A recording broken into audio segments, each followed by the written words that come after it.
Fala, meus amigos, tudo na paz? Eu sou o professor Herbert e estou aqui hoje para falar um pouquinho com vocês sobre o Círculo de Viena. Bom, vamos lá então. Primeiro, o que foi o Círculo de Viena? O Círculo de Viena foi um grupo de intelectuais daquela cidade, de Viena, na Áustria, defensores do poder da ciência em desvendar o mundo da filosofia e em servir para a construção de uma teoria científica que garantisse um conhecimento seguro, um conhecimento mais rigoroso. Entre as décadas de 1920 e 1930, houve uma grande retomada ao pensamento positivista do século XIX. Eles eram contra a metafísica e o psicologismo da época. Eles procuravam, por meio do que adiante foi denominado de filosofia analítica. A ideia desses intelectuais, como nós vamos ver um pouco para frente, é que eles queriam acabar com a ideia da metafísica para a filosofia. Aqui estão alguns dos grandes pensadores do Círculo de Viena. Bom, e o Wittgenstein, não sei se vocês se recordam dele, nós tivemos uma aula recente sobre eles, também tem um vídeo deles aqui nesse canal, né? Ele contribuiu bastante para a lógica do Círculo de Viena. A obra de Wittgenstein abria a possibilidade da discussão acerca da lógica da linguagem, permitindo a compreensão de que o espelhamento do mundo, a realidade, era possível pela linguagem e que a estrutura lógica desta correspondia à estrutura lógica do mundo, ou seja, a linguagem partia de uma versão mais clara e objetiva do mundo. No programa do grupo, assumia-se a concepção de que todo conhecimento só poderia ser justificado pela observação empírica e pela análise lógica, que constituía o discurso acerca dessa observação. Os intelectuais do círculo afirmavam que as ciências, cada dia mais, envolviam o mundo, tomando conta das vidas. Dessa forma, questões metafísicas eram um contrassenso e deveriam ser banidas das discussões filosóficas. Fazendo uma paráfrase dessas três linhas que nós acabamos de refletir, né, os intelectuais do círculo eles assumiam a ideia que o conhecimento empírico, aquilo que poderia ser observado, aquilo que poderia ser provado cientificamente, deveria ser levado em consideração à luz da filosofia. Já as questões metafísicas, que estão apenas no campo da ideia sensível, não deveria ser levado em consideração. Vamos entender a noção de sentido segundo a ideia do Círculo de Viena. O sentido era dado pela verificação concreta, e fora disso, qualquer proposição estaria condenada ao fracasso, pois seriam sintagmas metafísicos para os quais ficavam patente a falta de sentido.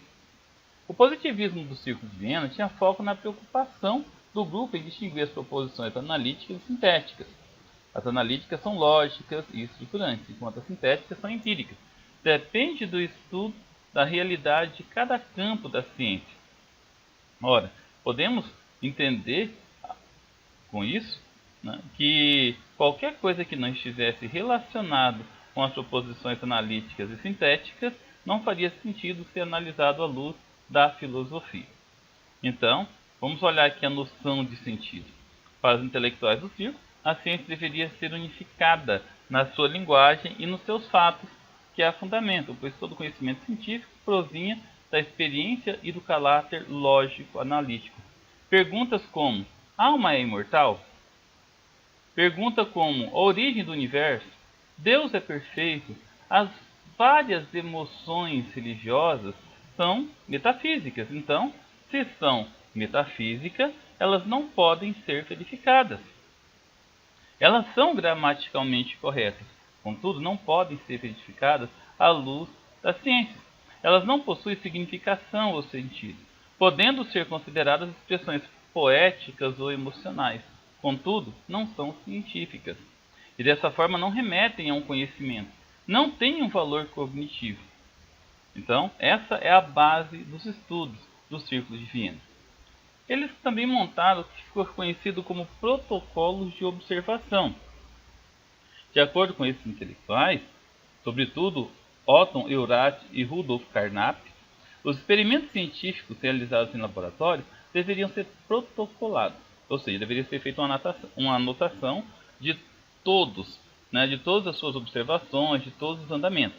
Nesse sentido, essas observações poderiam ser observadas novamente, poderiam ser feitas novas experiências, né, e caso essas experiências chegassem ao mesmo resultado, ela teria validade. A teoria científica se constituiria em um sistema lógico de proposições gerais, e o método indutivo seria a sua característica central. Ok. O problema ético. Os neopositivistas, né, porque o Círculo de Viena era neopositivista, eles haviam adotado essa ideia do positivismo, eles haviam adotado a ideia de superar os estágios de chegada até o conhecimento científico. Eles se posicionaram acerca da ética não como uma exposição de mandamentos morais, ou seja, o que é bom e o que é mal, o bem e o mal, não poderiam ser analisados à luz da metafísica. Portanto, manifestações morais não poderiam ser vistas de forma que não fosse a de posicionamentos emotivos, como as imagens que vocês estão vendo.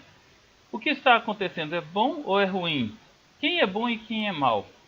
Então, perguntas sobre a origem do que causou tal ação não deveria ser levada em consideração, ou pelo menos não à luz da ética, segundo o Círculo de Viena. Mas nem todo mundo concordava com isso.